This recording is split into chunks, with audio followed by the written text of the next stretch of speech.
Kamal Haasan cinema ఇండస్ట్రీకి వచ్చిన తర్వాత ఎంత స్థాయికి వెళ్ళాడో మనం అందరం చూసాం. విశ్వనాయకుడిగా ఎవరు చేయలేని అద్భుతాలు కమల్ సొంతం. నటనలోనూ డ్యాన్స్లోనూ చెరగని ముద్రను వేసుకున్న కమల్ ఇండస్ట్రీలో ఏ హీరోకి సాధ్యం కానీ ఎన్నో రికార్డులను తన ఖాతాలో వేసుకున్నాడు. సౌత్ ఇండియా మాత్రమే కాదు, నేషనల్ లెవెల్లో తనకి మంచి ఫ్యాన్ ఫాలోయింగ్ ఉంది. వ్యక్తిగత జీవితంలో ఎన్నో వివాదాలు ఉన్నప్పటికీ కెరీర్ పరంగా ఎన్ని ఏళ్ళ గ్యాప్ వచ్చినా కూడా తన క్రేజ్ మాత్రం ఏమాత్రం తగ్గలేదు. దాదాపు 10 ఏళ్ల గ్యాప్ తర్వాత విక్రమ్ సినిమాతో మన ముందుకి రావడంతో అభిమానుల ఆనందానికి హద్దే లేదని చెప్పుకోవచ్చు. అయితే ఇన్ని రికార్డులను సాధించిన కమల్ హాసన్ తన కెరీర్లో హీరోగా నిలదొక్కున్న తర్వాత తన పక్కన ఒక నటి హీరోయిన్గా నటించాలనే కోరికతో దాదాపు ఆమె డేట్స్ కోసం 5 నెలల పాటు ఎదురు చూశాడట.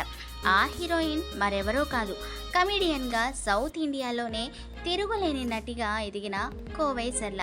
అదేంటి, ఇలాంటి ఒక చిన్న నటి కోసం లేదా కమెడియన్గా ఉన్న కోవై సరళ కోసం కమల్ హాసన్ ఎదురు చూడడం ఏంటి అని అనుకుంటున్నారు కదా. మరి అసలు విషయం ఇక్కడే ఉంది. మనకు తెలిసిన కమెడియన్గానే కోవై సరళ తెలుసు, కానీ ఆమె కెరీర్లో ఫస్ట్ రోజుల్లో చాలా సినిమాల్లో హీరోయిన్గా చేసింది. ఆమె కామెడీ టైమింగ్ కానీ నటన కానీ అద్భుతమని అప్పట్లో కమల్ హాసన్ ఎంతగానో పొగిడేవారు. ఆయన నటించిన లీలావతి సినిమాలో భార్య పాత్ర కోసం కమల్ హాసన్ కోవై సరళ కావాలని అడిగారంట. కానీ ఆమె అప్పట్లో తెలుగులో బాగా బిజీగా ఉండటంతో డేట్స్ అడ్జస్ట్ చేయలేకపోయింది.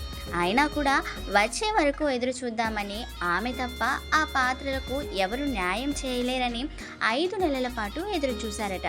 సినిమా అయిపోయిన తర్వాత కూడా మీరు తప్ప ఆ పాత్రకు ఎవరు న్యాయం చేయలేరు, అంత బాగా చేశారంటూ కాంప్లిమెంట్ కూడా ఇచ్చారట. అలా ఒక ఆర్టిస్ట్ కోసం అంత సమయం ఇవ్వడం, కమల్ లాంటి హీరో చేయడం అప్పట్లో పెద్ద సంచలనం అనే చెప్పుకోవచ్చు. సో ఫ్రెండ్స్, విన్నారు కదా. మరొకసారి మర్చిపోయి ఉంటే మన సినీ బుట్టబొమ్మల ఛానల్ని సబ్స్క్రైబ్ చేసుకొని లైక్ చేసి షేర్ చేసి కామెంట్ చేయండి.